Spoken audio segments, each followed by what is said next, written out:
नमस्कार, आप देख रहे हैं टोटल टीवी। मैं हूं सौरभ जौहरी। सीधे रुख करेंगे पंजाब के लुधियाना का, जहां पर पूर्वांचल सम्मान रैली है और हरियाणा के मुख्यमंत्री नायब सिंह सैनी वहां पर मौजूद हैं। सीधे लिए चलते हैं आपको।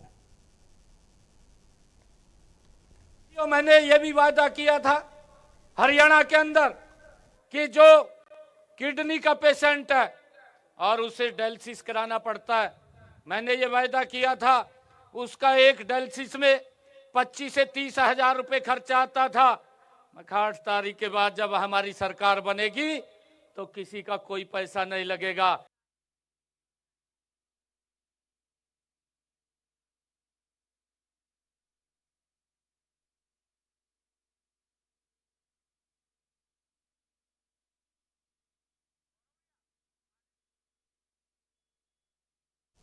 पंजाबी विधानसभा चुनाव के दरमियान जिस तरह से और पहली फाइल के ऊपर अगर जो मेरे साथियों, हमारी सरकार ने ये वादा किया हरियाणा के किसान के साथ। मैंने कहा था कि हम हरियाणा के किसान की फसल पूरी की पूरी एमएसपी पर खरीदने का काम करेंगे। और साथियों, मैंने आकर के उस वायदे को भी पूरा कर दिया। आज हरियाणा के किसान की 100% फसल एमएसपी पर खरीदने का काम अगर देश में कोई राज्य कर रहा है तो वो राज्य हरियाणा प्रदेश है। साथियों, हरियाणा के किसान की सारी फसल एमएसपी पर खरीदने का काम कर रहे हैं। और साथियों, मैंने ये भी कहा था, यहां भी वायदे किए गए थे। इन्होंने कहा था कि हम युवाओं को रोजगार देने का काम करेंगे। पहले कांग्रेस ने यह वायदा किया, कांग्रेस पूरा नहीं कर पाई, आम आदमी ने पकड़ लिया, आम आदमी करने लगी। कांग्रेस ने कुछ नहीं किया, हम आकर के करेंगे। परंतु ये भी कांग्रेस भी भ्रष्टाचार में लिप्त थी, ये भी भ्रष्टाचार में लिप्त है। एक एक विधायक की सीडी बनी पड़ी है जो ये रास्ता रोक रहे हैं। आप रास्ता इसलिए नहीं रोक रहे कि यहां पर भारतीय जनता पार्टी की सरकार आने के लिए तैयार है, ये रास्ता इसलिए रोक रहे हैं कि अश्विनी जी हमारे रास्ते को भ्रष्टाचार के रोकने का काम कर रहे हैं। इस कारण से ये हमारे रास्ते को रोक रहे हैं। परंतु साथियों, आज पंजाब के लोगों ने ये मन बना लिया है कि अब ना तो आम आदमी रहेगी और ना कांग्रेस पार्टी रहेगी, इनको यहां से। तो हरियाणा के मुख्यमंत्री नायब सिंह सैनी पंजाब के लुधियाना में पूर्वांचल सम्मान रैली है वहां पर संबोधित कर रहे हैं और पंजाब में इस बार बीजेपी के पक्ष में माहौल बनाने की पूरी कोशिश सीएम सैनी कर रहे हैं। पंजाब बॉर्डर स्टेट माना जाता है, हरियाणा से सटा हुआ है। कई ज़िले हरियाणा के पंजाब की राजनीति को भी प्रभावित करते हैं और ऐसे में पंजाब की जनता को ये भरोसा दिलाना कि अगर बीजेपी सरकार पंजाब में आती है तो पंजाब का चहुमुखी विकास होगा। पंजाब में जो चुनौतियाँ हैं, चाहे वो बढ़ती बेरोजगारी का हो या फिर नशाखोरी का हो, किसानों के बाढ़ के दरमियान दिए जाने वाले मुआवजे का हो, कि लोगों को दी जाने वाली केंद्र स्तर की सुविधाओं का हो, ये तमाम समस्याएं हैं जो पंजाब में इस वक्त मुंह बाए खड़ी हैं और इसका समाधान करने की बात बीजेपी के द्वारा की जाती रही अगर सत्ता में पार्टी आती है तो। और इसी कड़ी में लगातार हम एक के बाद एक हरियाणा के मुख्यमंत्री नायब सिंह सैनी की पंजाब में दौरे देख रहे हैं, उनकी रैलियाँ देख रहे हैं, मंच साझा कर रहे हैं वहाँ के नेताओं से। और कुछ आम आदमी पार्टी के नेता हमने बीते दिनों देखा कि बीजेपी में शामिल भी हुए और पार्टी को विस्तार देने की कोशिश पंजाब में ज़रूर की जा रही है।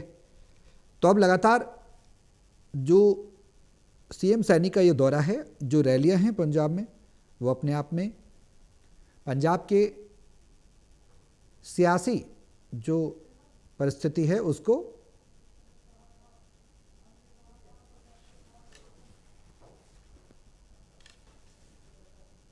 हरियाणा में इलाज कराने के लिए किसी परिवार के सदस्य पर निर्भर रहने की आवश्यकता नहीं है। अगर उसको कोई बीमारी या दिक्कत आ जाती है, उसका इलाज नरेंद्र मोदी और हरियाणा सरकार कराने का काम करती है। हमने उस योजना को लागू किया और अब तक मैंने हरियाणा प्रदेश के अंदर जो बुजुर्गों ने अपना इलाज कराया है, 154 करोड़ रुपया उनके इलाज का देने का काम हरियाणा सरकार ने किया है। साथियों, हमारे यहाँ बुजुर्ग को अगर कोई बीमारी हो जाती है, परिवार को चिंता नहीं है, हरियाणा सरकार और नरेंद्र मोदी को चिंता है। साथियों, हमने ये बात कही थी कि हम बहनों को 2100 रुपए देने का काम करेंगे। हमने लाडो लक्ष्मी योजना बनाई और जो मेरा पहला बजट था उस बजट के अंदर मैंने 5000 करोड़ रुपए का प्रावधान किया। आज हरियाणा के अंदर बहनों को 2100 रुपए देने का काम हमारी सरकार कर रही है। साथियों, यहाँ वायदा किया था, इन्होंने वायदा किया था कि हम 1000 रुपए देने का काम करेंगे। साथियों, 4 साल निकल गए, आज तक 1 रुपया महिलाओं तक नहीं पहुंचाया। जितने झूठे वायदे इन्होंने किए, आज तक की सरकार ऐसी कोई नहीं, इनसे भी बड़े भ्रष्टाचार के अंदर ये लोग लिप्त रहे हैं। साथियों, अब समय है इनको जवाब देने का। और जो लोग ये रास्ता रोक रहे हैं, अभी अश्विनी जी बोल रहे थे कि आप घोषणा करिए, घोषणा तो ये बड़ी बड़ी करेंगे।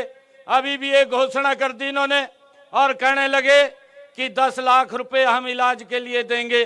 मैं तो ये बोल रहा था, एक दिन मैं प्रेस के अंदर कह रहा था कि केजरीवाल का तो ये हाल हो गया कि एक भगत था, वो माँ गंगा के चरणों में गया और माँ गंगा के चरणों में जब गया तो माँ गंगा उससे खुश हुई और खुश होकर माँ गंगा प्रकट हुई और कहने लगी कि आपने बड़ी सेवा की है और मेरे पास ये शंख है, आप इस शंख को ले जाओ। जब भी आप सुबह उठ करके नहा धो करके इसकी पूजा करेंगे और जो आप कहेंगे ये शंख ला करके आपको देगा। परंतु ये एक ही शंख है, अगर ये शंख आपसे गुम हो गया या चोरी हो गया तो दूसरा शंख आपको नहीं मिलेगा। साथियों, वो उन्होंने जब माँ गंगा ने उनको शंख दिया तो वो लेकर के उसको चला। रात में रास्ते में उसको रात हुई और रात हुई तो वहां कहीं रुका, वो किसी के घर में रुका और रुक करके सुबह उठ करके जब उसने पूजा अर्चना की और पूजा करके शंख को कहने लगा कि मुझे 1 लाख रुपए चाहिए, तो शंख ने 1 लाख रुपए ला करके उसको दे दिया। वो किसी ने देख लिया कि ये तो बहुत बढ़िया चीज ले रहा कि इसने 1 लाख रुपए मांग गया, 1 लाख रुपए मिल गया। उसका शंख वो उसने चोरी कर लिया, उसके पीछे लग गया और वो माँ गंगा के पास गया। उसने देखा कि मेरा शंख चोरी हो गया। जब माँ गंगा के पास गया दोबारा कहने लगा कि मेरा शंख तो चोरी हो गया। माँ गंगा ने कहा कि मैंने आपको कहा था कि एक ही शंख मिलेगा और शंख नहीं है, परंतु ये दूसरा शंख है मेरे पास।